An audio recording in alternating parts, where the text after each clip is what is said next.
Hey, it's your boy here, Jamel Carr, author of High Five to Winning, Why Winners Win. And I just wanted to jump on here real quick and give a high five to the Ole Miss football team. No, I'm not an Ole Miss football fan, but I want to give them a high five. And the reason is because that team at the beginning of the year set goals. They set goals to get to the college football playoffs and hopefully to the championship game.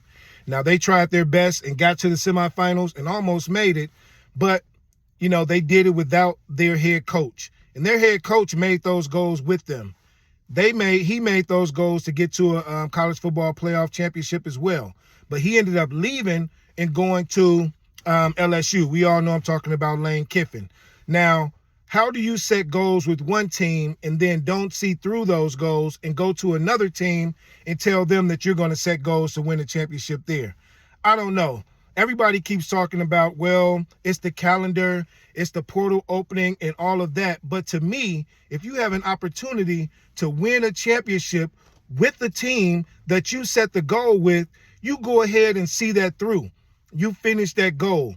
You set real goals. You set smart goals. You want to get to the championship, but he ended up leaving to go somewhere else and try and set goals with them. Now, my thing is, how do you, as a LSU player, sit there and listen and believe in the goals that he's setting for you when he actually set goals with Ole Miss and ended up leaving beforehand?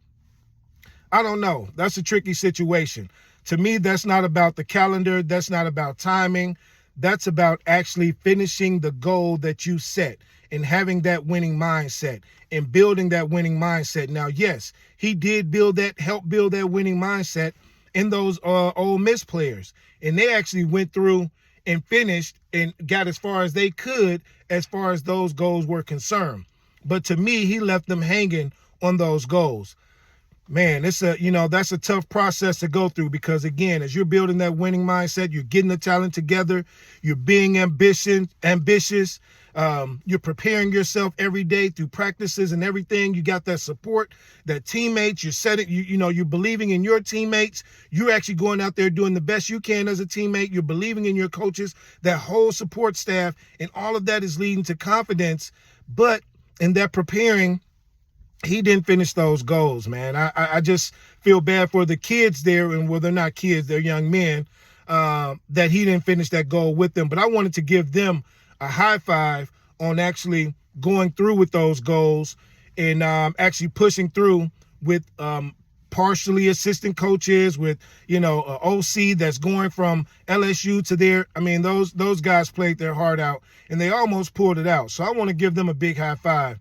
And I want to give a low five to Lane Kiffin for leaving out on his goals, man. That's not building that winning mindset. But for the rest of you, hey, go out and pick up your copy of High Five to Winning, Why Winners Win, and build that winning mindset through the things that we've talked about. All right, holla at you later. Peace.